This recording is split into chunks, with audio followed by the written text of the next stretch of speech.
My name is Claire Foster. I'm 34 years old, and I think I'm slowly becoming someone I don't recognize.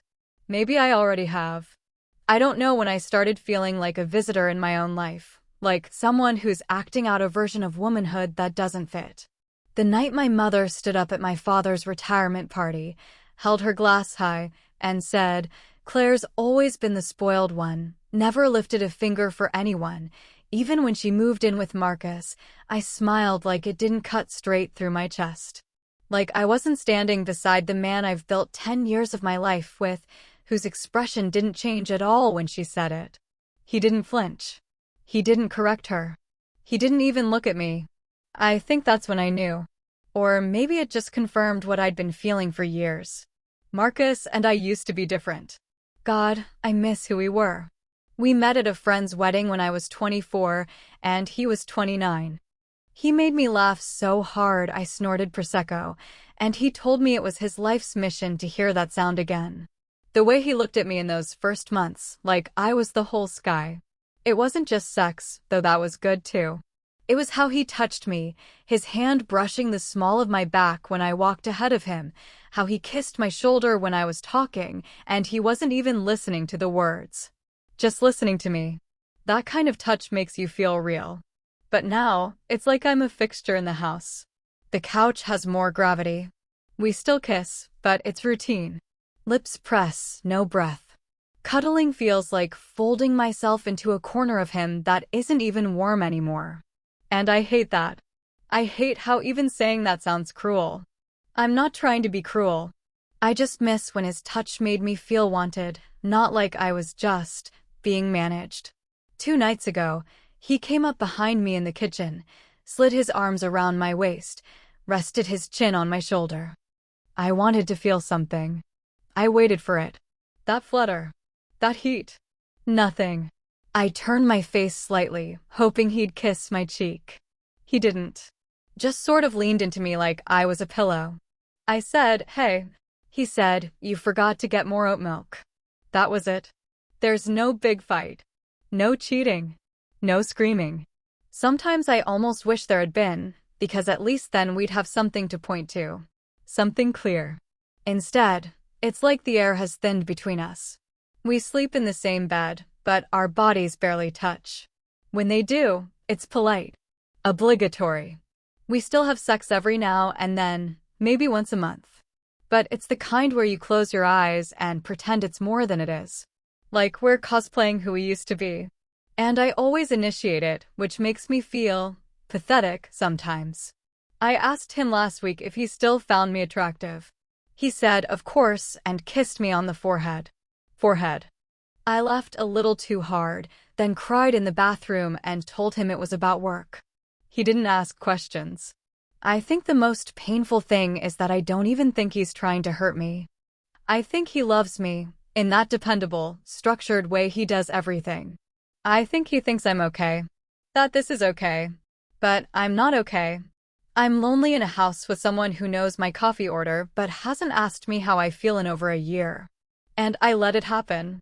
That's what made my mother's words so unbearable. It wasn't the accusation. I've been defending myself against her snide comments since I was 10. It was looking at Marcus, watching him nod along with the rest of them. He didn't say, "That's not true." He didn't say, "She does everything for us." He didn't say anything. It was in that exact moment, standing in my favorite dress, holding a half-empty glass of wine and pretending I wasn't choking on it, that I realized something had shifted in me.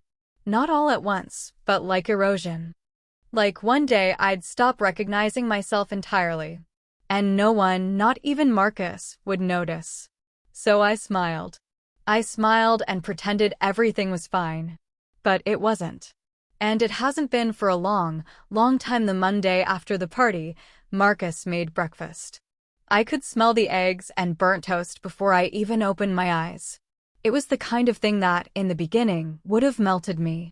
He used to make a point to bring me coffee just the way I liked it, oat milk, 1 sugar, foam so thick you could carve your initials in it. Now it was half a gesture. Overcooked eggs, toast more black than brown, coffee with whole milk. I drank it anyway. That's what marriage teaches you sometimes, not how to communicate, but how to swallow things whole. He was already dressed for school, khakis, button down, that same navy tie he's had since I met him. I sat at the kitchen island while he hovered near the stove, reading emails from the district on his phone. "You didn't have to cook," I said, trying to sound grateful.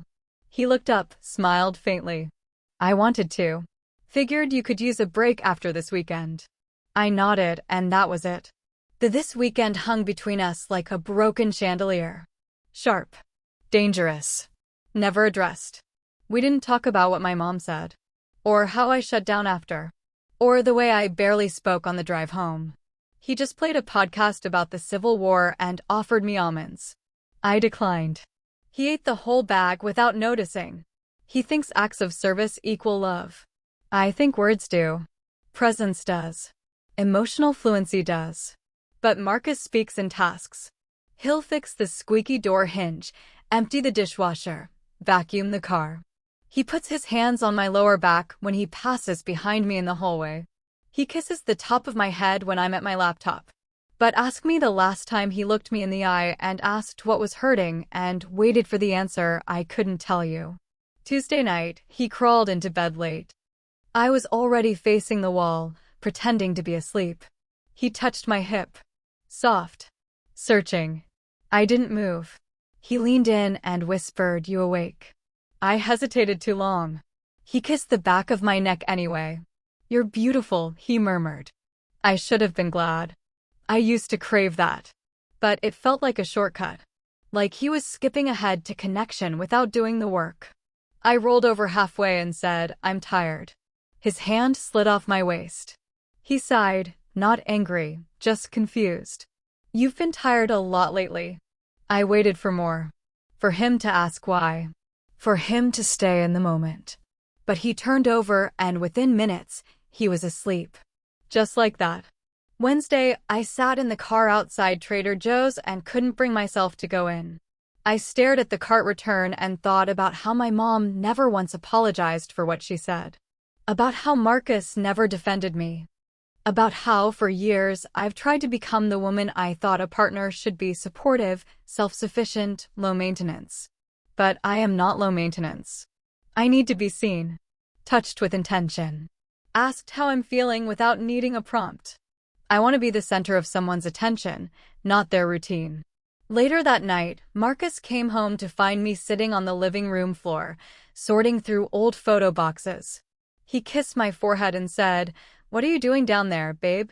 I held up a photo of us from our second anniversary. Marcus in that awful mustard sweater, me in a red dress I haven't worn since. We looked drunk on each other. "Just looking," I said. He sat beside me and picked up a picture of us in the Berkshires. "That was a good trip." I nodded. "Yeah." Then he leaned over and kissed me. Not a forehead kiss. Not a quick one. Something deeper, with heat. For a second, I kissed him back. Out of muscle memory, maybe. Out of hope. I don't know. His hands slid under my shirt, and my body tensed, not out of rejection, just a kind of emotional flinch. "Marcus," I said, pulling back gently. His eyes searched mine. "What's wrong?" I swallowed. I don't want to jump into this without feeling like we've talked." He blinked. "Talked about what?" I almost laughed. Or screamed. Instead, I just said, "Everything." His brow furrowed like I'd spoken a different language. "Claire, I made breakfast this week." "I've been trying." "I'm touching you. I'm here. What more do you want?" That was it. What more do I want? I want to stop feeling like a checklist. I want my partner to ask why I'm distant, not just try to close the gap with skin. I want love that starts in the mind and lands in the body, not the other way around. But instead of saying that, I just whispered, "I don't know." He looked disappointed. Frustrated. Not cruel. Just lost. Like he didn't understand the rules anymore. Maybe I don't either. But I know what this isn't. And that scares me more than anything. Friday night, we went out for dinner.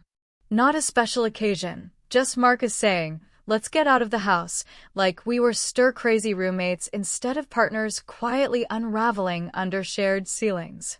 We went to that bistro with the string lights and too loud jazz. He ordered steak, I ordered salmon, and we made conversation like a couple that still remembered how. He told me about a sophomore who'd turned in an essay that was obviously written by ChatGPT. It mentioned the Emancipation Proclamation 3 times and spelled Lincoln wrong. I laughed. Genuinely. It felt good for a moment, safe. Familiar. And then his hand found my thigh under the table. It was soft. Intimate. Just his fingers resting lightly, the way they used to during dates when we couldn't wait to get home. But something in me twisted. My knee tensed automatically. My breath caught in my throat, not in anticipation, but resistance. I tried to ignore it. Smiled through it. Shifted slightly, pretending to reach for my water glass. His hand fell away without comment. Back home, I kicked off my shoes by the door. He stood behind me and slid his arms around my waist, pressing his chest to my back. I felt the weight of him, warm, solid, familiar. His lips brushed the side of my neck. He murmured. You smell good. I should have leaned into it. I wanted to. Or at least, I wanted to want to. But I just stood there, frozen. Not scared. Not disgusted. Just blank. He didn't notice. Or pretended not to. Come to bed with me, he said, his voice low. He kissed my shoulder, then my collarbone. I turned to face him, but I couldn't meet his eyes. Marcus, I'm just tired, I said. The words came out clipped. Too fast. He pulled back half an inch. You've been tired every night this week. I've been working late. You work from home. So? He stared at me, jaw flexing. Claire, I'm trying. What else am I supposed to do? I don't know. I snapped louder than I meant to. We both froze. He stepped back. Hurt flickered across his face, but it disappeared so quickly I wondered if I imagined it. I softened. Regret bleeding into my voice. I'm sorry. I don't know what's wrong with me. He looked at me for a long second, then said, It's not about what's wrong with you. His voice was flat. You just don't want me anymore. That's what this is. That's not fair. He shook his head, turned, and walked toward the hallway. And I hated it. I hated how that sentence, you just don't want me anymore, felt like both an accusation and a truth I didn't want to admit. A few minutes later, I walked into the bedroom. He was already under the covers, facing away. I climbed in beside him and pulled the blanket up to my chest. A beat passed. Then he rolled toward me, slow and cautious, and draped his arm around my waist. It wasn't sexual. Not really. But I still stiffened. He didn't seem to notice, or maybe he did. He pressed his lips to my temple, barely a kiss. I love you, Claire, he said quietly. I wanted to say it back. I did love him. Somewhere inside the fog of everything we've let go. But my lips stayed still. His hand slipped lower, fingers grazing the curve of my hip. I flinched almost imperceptibly. But he felt it. He pulled his hand back. Silence swallowed the room. I stared at the ceiling, blinking into the dark, every muscle tight, breath shallow.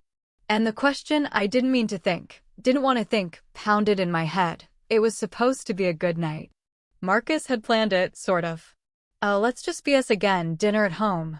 He made spaghetti and lit the tall candle we used to light when we were dating and trying to make our one-bedroom apartment feel like a Paris cafe. He even found the old playlist I used to love, Leon Bridges, Lake Street Dive, that moody Bon Iver track I always said sounded like falling asleep next to someone you trust. I wanted to appreciate it. I tried. But something about the effort made me feel like I was in a performance. Like we were reenacting intimacy instead of living it. He poured me wine and said, to us, smiling like he meant it.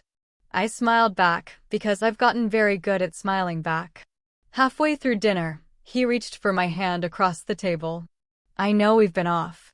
But we can fix it, Claire. I want to fix it. The softness in his voice nearly broke me. I looked down at our joined hands, his thumb stroking the back of mine like a worn-out prayer, and I wanted to feel that warmth rush back into me. I really did. Instead, something in me snapped. I can't be the only one who sees that this isn't working, I blurted, sharper than I meant. He blinked. I just said I wanted to fix it. No, you said we could fix it. Like this is a faucet. Like it's something we can just tighten with the right wrench and boom, back to normal. He let go of my hand. Okay, so what do you want from me, Claire? I've been trying. I've made space for you. I planned this. I thought we were having a good night. I pushed my plate away. I don't want candlelight dinners, Marcus. I want a real conversation. I want you to see me. His face clouded. You keep saying that. What does it even mean? It means asking me how I'm doing and actually listening. It means not expecting sex as a reward every time you do something nice. It means defending me when my own mother humiliates me in front of a room full of people. His eyes narrowed. That's what this is about? Claire, that was almost a week ago. Oh my God. I stood up too fast, the chair scraping loudly across the floor. Yes, Marcus. It was almost a week ago. And not once have you asked me how I felt about it. I didn't think you wanted to talk about it. That's the problem. You never think I want to talk about it. You wait for it to blow over because emotions make you uncomfortable. He stood to now, not yelling, but rigid. So now I'm emotionally unavailable? I almost laughed. Yes, Marcus. That's exactly what you are. He turned away from me, running a hand through his hair. Jesus, Claire. I planned this night to try and reconnect, and now you're standing there accusing me of being some cold robot. You didn't plan this for us. You planned this to patch over your guilt. You made dinner, lit a candle, and thought maybe I'd be so grateful I'd sleep with you again. His jaw clenched. That's not fair. I walked to the sink, gripping the edge like it might anchor me. Do you know what it felt like to stand there at that party, being dressed down like a lazy child in front of your entire family and mine, and look at the man I've been with for 10 years, and see nothing? Not even a flicker of discomfort? Like you agreed. I didn't agree, he snapped. But I didn't want to make it worse by starting a scene. Well, congratulations, I said, my voice shaking. You didn't make a scene. You let her tear me apart, and you smiled through it. Silence. Heavy solid. He opened his mouth, then closed it. His eyes dropped to the floor. And suddenly I felt it, all of it, crash down on me like a wave. The shame, the longing, the fear that maybe I've become impossible to love. I don't even know who I am in this relationship anymore, I whispered. My hands were shaking. His voice was quiet. So what are you saying? I didn't have an answer. Not one I could say out loud. Instead, I walked into the bedroom, shut the door, and slid down against it. I buried my face in my hands and cried, ugly, full-body crying I hadn't done since my 20s. The kind that left your face blotchy and your soul scraped raw. I wanted to be held. I didn't want to be touched. I wanted to be known. I didn't want to be explained to. I wanted to feel safe and seen and loved, not desired like an obligation. And sitting there, the echo of my mother's voice rang in my ears again. Claire never lifted a finger for them. And I wanted to scream. I lifted everything. I lifted this relationship, this house, this silence. I've been lifting it for years and I am so tired. But all I could do was cry into my palms and whisper to no one, what's wrong with me? It's been 12 days since the fight. 12 days of routine. Dishes. Bills. Empty bed space and conversations that could pass for weather reports. I still sleep on my side of the bed. He still sleeps on his. The space between us isn't just physical, it's become a border. Something negotiated silently, like neither of us wants to risk trespassing. And I hate how used to it I've become. This morning, he left for work without saying goodbye. Just keys jangling and the soft thud of the door. I watched from the kitchen window as he walked to his car, coffee in one hand, tie slightly crooked. Normally, I would have called out, told him, fixed it. This time, I didn't. I think he knew. He looked at the house before backing out, like he expected to see me there. When he didn't, he just drove off. It's not that I don't miss him. I do. I miss the way he used to look at me when he thought I wasn't watching. I missed the way his laugh would crack open something in me. I missed sitting next to him on the couch with our feet tangled and our hands mindlessly finding each other during some boring Netflix show.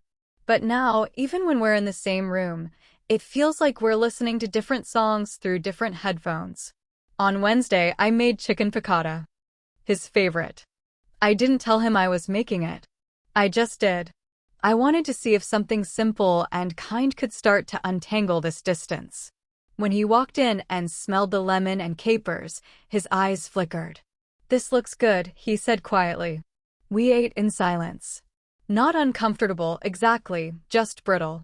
Like one wrong sentence would send everything shattering. Halfway through, he cleared his throat. I talked to my brother. He and Lila are going through something too. I nodded, not sure what to do with that. Was he trying to relate? To tell me we're not alone? To warn me? I looked up and met his eyes for the first time in days. They looked tired. Not angry.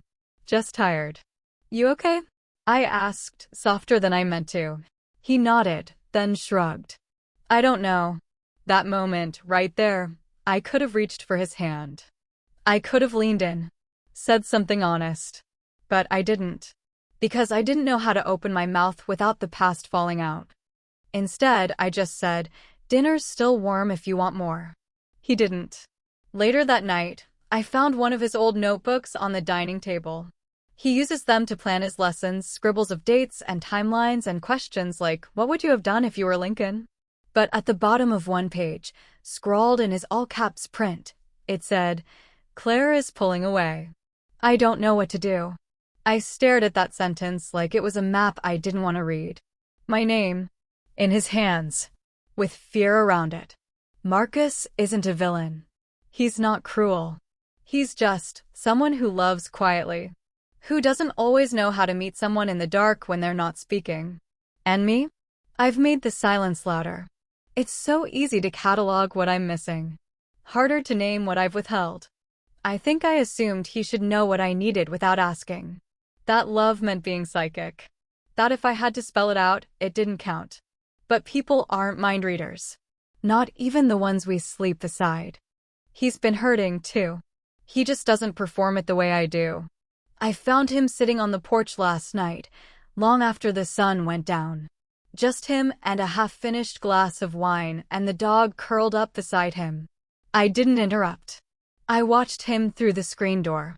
His face looked slack, expressionless in the dark, but not peaceful. And I thought about how we used to sit out there together. Share a blanket. Talk about nothing. I thought about how long it's been since I heard him really laugh. How long it's been since I made him feel like home. Today, I folded the laundry. Half his shirts, half mine. A ritual so boring and mundane, and yet it made my chest ache. Every wrinkle in his t-shirts felt like a memory. I don't want to live like this. In limbo. In tension. In silence dressed up as survival. But I also don't want to crawl back just because I'm scared to leave. So I sat on the edge of the bed, the smell of fabric softener still on my hands, and asked myself, do I want to try again? Not out of obligation. Not out of fear. But out of love? And slowly, without certainty, the answer rose up from somewhere quiet inside me. Yes. The next morning, I made coffee the way he likes it. Whole milk. No sugar. I left it on the kitchen counter next to his notebook, the one with my name scribbled in the corner like a confession. I didn't add a note. I didn't hover. I just let it sit there, warm and quiet. He noticed it when he came downstairs. Looked at the cup. Then at me. "Thanks," he said softly, like we were strangers in a quiet truce. I nodded. "You're welcome." That evening, we sat outside. Together this time. Not touching. Not speaking at first. Just the sound of cars passing, wind moving through trees, and the distant bark of someone else's dog. "I read what you wrote," I said eventually. He turned his head just slightly. "In the notebook?" I nodded. I didn't mean to snoop. It was just there. He didn't look mad. Just exposed. "It's true," he said. "You were pulling away." "I know," I said. "I felt like I was disappearing. And I didn't know how to say it without hurting you." His hands were clasped between his knees, fingers picking at each other. I didn't know what you needed. I thought I was showing up. Fixing things. Making you breakfast, planning nights, trying to keep the rhythm. I know, I said. That's the thing. You were trying. I didn't know how to meet you where you were. And I needed something you weren't giving. He looked at me finally. What was it? Presence, I whispered. Not routines. Not plans. Just you. Asking how I am. Holding space for the hard stuff, not trying to fix it. Just being there. He looked down. Took a long breath. I think I thought if I just kept doing the right things, the feelings would come back. For both of us. I swallowed. Did they? He didn't answer right away. Just reached for his wine glass, turned it in his hand, then set it down without drinking. Not in the way I hoped. That sentence landed like a quiet break. Not a crash, just a clean crack. Something honest. And irreversible. I nodded slowly. Yeah. He leaned back, looked up at the sky like it had answers. You know what's funny? I used to think we were so solid. Like nothing could shake us. We were, I said. For a long time. He smiled, but it was sad. Then what happened? I think we changed, I said. And we didn't say it out loud when we did. Silence again. A kind that felt too final. I don't know how long we sat like that. At one point, he stood and walked behind me, then rested his hands gently on my shoulders. Warm. Familiar. No pressure. I reached up and covered one of his hands with mine. Just for a second. And then I said it. Quiet. Certain. I think we're done, Marcus. He didn't argue. Just sat back down slowly, like the words took weight out of him. I know, he said. We sat there until the porch light flickered on automatically. I think both of us were waiting for the other to break. To fight. To say no, let's try harder. But neither of us did. Because it wasn't about trying harder. It was about who we were now and how far we drifted from who we used to be. That night, he slept on the couch. Not out of anger. But because something between us had shifted from romantic to respectful. We'd crossed the invisible line from trying to save it to letting it go with grace. Before I went to bed, I walked into the living room. He was already under a blanket, lying on his side, eyes open. I stood there for a second. Then walked over, leaned down, and kissed his forehead. He closed his eyes. Thank you, he said. For what? For trying. For everything. I didn't say anything. Just nodded. And then I went upstairs. Alone. 2 weeks later, he moved into a short-term rental. We're splitting the house over the next few months. No screaming, no lawyers. Just sadness and spreadsheets. Sometimes I still look at the empty space in bed and reach out without thinking. Sometimes I wish he'd come back and ask to try again. But more often, I just sit with the silence. Not as a punishment. Not even as a loss. But as a kind of peace. Because we didn't fail. We outgrew what we were. And neither of us wanted to keep pretending otherwise. You know, I used to think love was about holding on. That if you stayed, if you cooked the meals, washed the sheets, showed up for every holiday, and smiled through every ache, that meant you were loving well. That commitment was measured in duration, not depth. But I've learned something else. Something quieter. Something harder. Sometimes the bravest kind of love is knowing when it's time to stop holding on. I loved Marcus. Deeply. Fully. I still do, in a way. The kind of love that doesn't vanish just because the rhythm falters. The kind that still packs an extra granola bar in the grocery bag because you know he'll forget to eat lunch. But love isn't a rescue. It's not supposed to feel like a constant repair. When my mom stood up at that party and announced to the world that I'd never lifted a finger for anyone, I laughed. Outwardly, I mean. I smiled like a good daughter, like a cool, adult woman who doesn't get rattled. But inside? Inside, I cracked. Because that sentence, ridiculous as it was, echoed a lie I'd already started to believe about myself. That I wasn't doing enough. That maybe I wasn't enough. That Marcus deserved more. That maybe the slow withering between us was my fault. But now I see it differently. I was lifting everything. The weight of our silence. The softness of his sadness.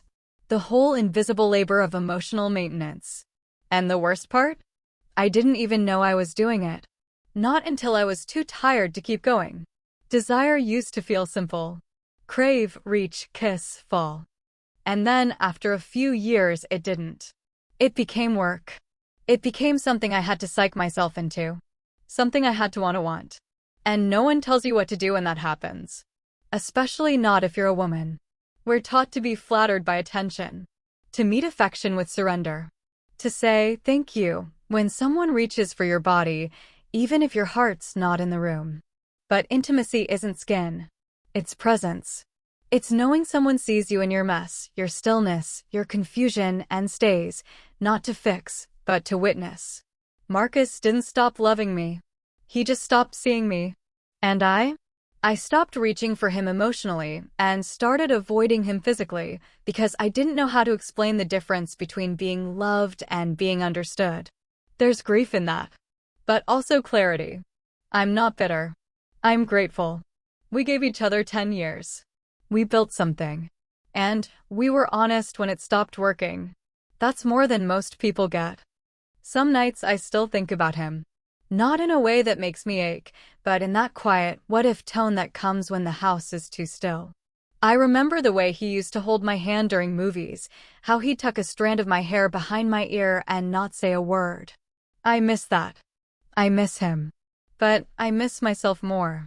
And the truth is, I've spent so much of my life trying to be easy to love, low maintenance, undemanding, flexible, that I forgot love isn't meant to be earned through shrinking.